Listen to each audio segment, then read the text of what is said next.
Olunaku lwa leero tuvudde Kawempe North ne tujja wano ku kitebe kyaffe kya NUP ne tuleeta ebiwandiiko nga bwe twasabibwa nti buli ayagala obwa memba bwa Parliament nga naye wakuyitira mu kibiina kya NUP aleete okusaba kwe mu butongole okusaba okwo mu butongole nkuleeze ngera kuwandiike nga kuliko olutagajju lw'ebiwandiiko byonna ebikakasa bwe nasoma ennyo ne Makerere n'entuukayo n'empitawo n'engenda ne ku LDC era n'enkakasa n'emirimu gye nkoze nga mpita mu lutagajju lw'ekiwandiiko mu Lunyanyimbe kye bayita CV ekiraga bwe nzize enkola ebyobwannaggwano mperekeddwako abantu ankuyanja okuli ne taata ne maama n'abataka okuva eyo ewaffe mu Kawempe constituency n'abavubuka abayitirivu ennyo era chairperson w'akakiiko omukyala Mase Walukamba n'agamba ddala Nalukolo oleese ebiwandiiko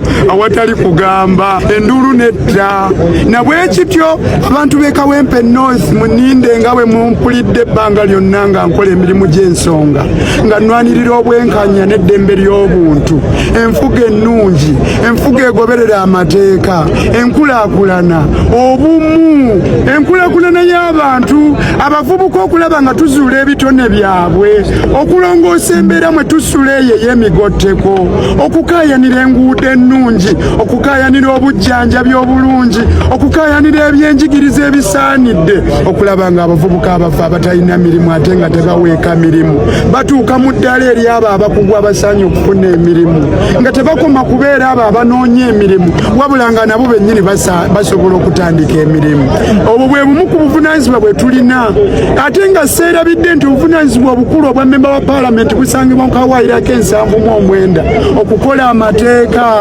agaluubirira okuleeta emirembe okubukaza enfuga ennungi okulondoola emirimu gya gavumenti eyawakati egikolebwa mu bitundu byaffe okukaayanira ekkeeke yaffe nga Kawempe North n'ebintu ebirala bingi bassebo ne bannyabo nja kukola bulungi bannakawempe North abandaba mbasuubiza okukola obulungi emirimu gyammwe mumpe mu by-election eno nzire mu kifo ekyo awaali omusajja Naggwano omusajja oyo omusajja Ssejjirinya nyinza okubanga ekigere kyange kitonotono tekijja mu ngatto ze naye nze nyina obugatto bwange obutonotono bwenja okwambala bunnywere bulungi naye nange nyina ebitendo n'ebitone ebyange bintu bingi bye tulina ebifaanana ng'ebya Ssejjirinya tunaayongereza we yakoma tunaalongoosaamu awataatereera tuneebuuza ku bakulemberwa okulaba nga tubawa ekyo ekisaanidde mwebale essaawa zino tulaba nti obuvunaanyizibwa busigadde mu kakiiko okusala waani alina okukwatira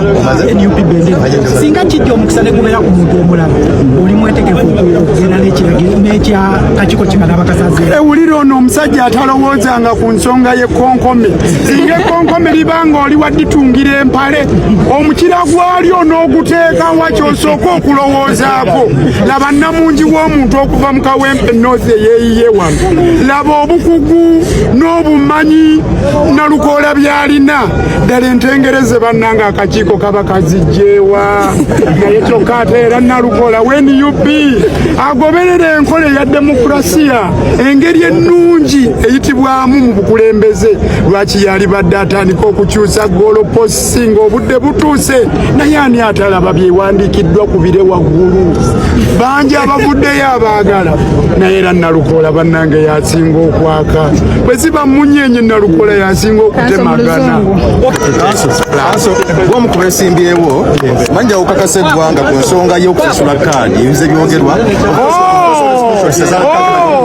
Ladies and gentlemen, allow me to use this opportunity to inform you that no single member of NUP has ever requested for any money from me as it is alleged on social media. It is not true. Nobody has ever called me. Nobody has ever texted me. All the allegations carried in the fabricated screenshot WhatsApp.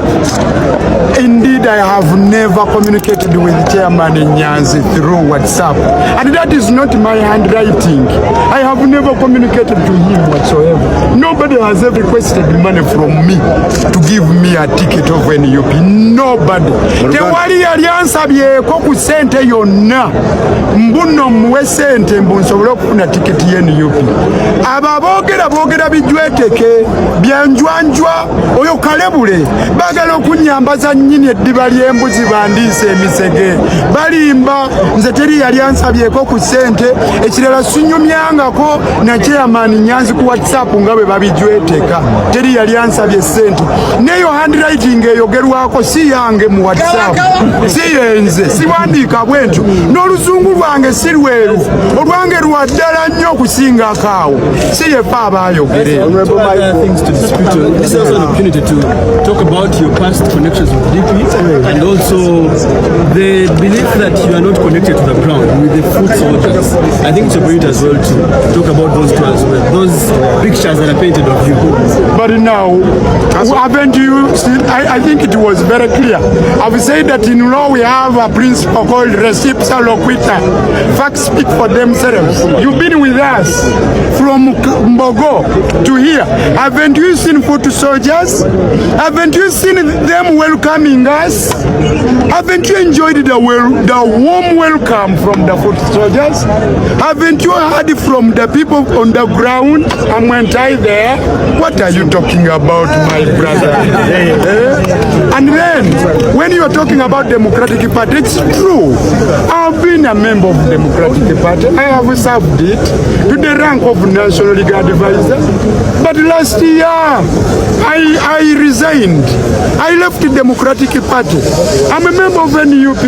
Among the documents which I have presented today was the card, the membership card of National Unity Platform. Now what are you saying, my brother? Those who are saying that I'm not on the ground, that I have, basebo ne banyabu aba banyumya ekivozi nti simanya Nalukoola tali wamu ne ba foot soldiers mukirabye bulungi nga ntambula nabo okuviira ddala ewaffe ate ne bwe ntuuse wano nyaliriziddwa mu kitiibwa nga ba foot soldiers bannyaniriza kubanga nange ndi foot lawyer okiraba toyinza kugamba mbu siri nabo nze omu ku balooya ababeera n'abantu ba bulijjo ku bo nga kwe kuli ne ba foot soldiers.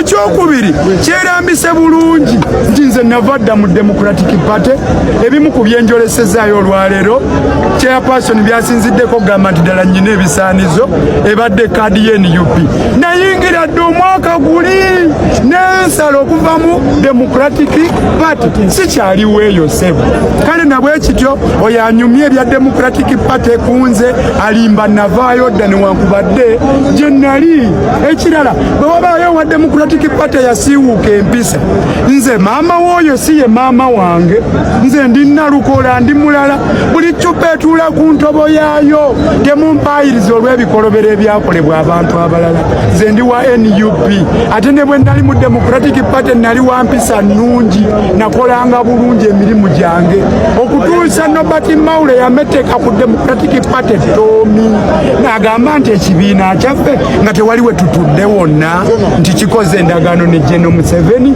ebintu ebyo byali binyiiza nnyo nabwe kityo atambuza ebigambo mbu Nalukoola ate simanya Democratic Party eyo twavaayo dda akakayimba kakadde kagwako dda.